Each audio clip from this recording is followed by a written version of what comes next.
Controversy at Comerica Park tonight on the countdown to the Tigers' home opener. Some are crying foul over one of the GM vehicles on display in prime advertising space right at center field. 7 Action News reporter Jim Kurtzner live downtown tonight with the story behind those complaints. Jim. Several people contacted us urging us to do this story because 2 General Motors plants are set to close here in Metro Detroit in the coming months. And that iconic Chevy Blazer that's now on display here, not everybody knows where it's built.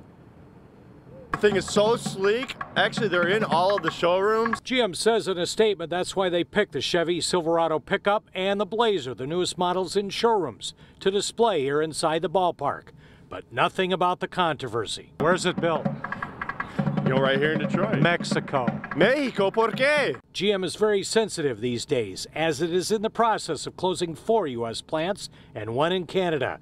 Lordstown, Ohio built their last Chevy this month. President Trump tweeted he wants jobs to stay there and in the U.S. The Detroit Hamtramck and Warren transmission plants are also set to close within months.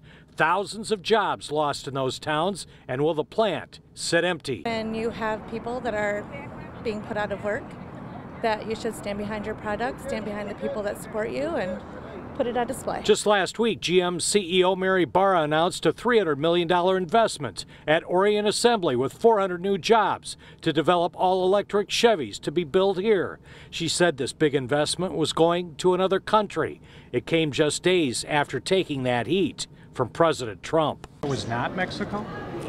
It's a great announcement for Orion. I think that's where we all should focus. Many people have said GM is being insensitive with this Blazer here, where so much is at stake. This is Detroit, the Motor City. Why do we have a car from Mexico? But not everyone agrees. Is it any more insensitive than the seats they put in the stadium, which were built somewhere else too? Not really.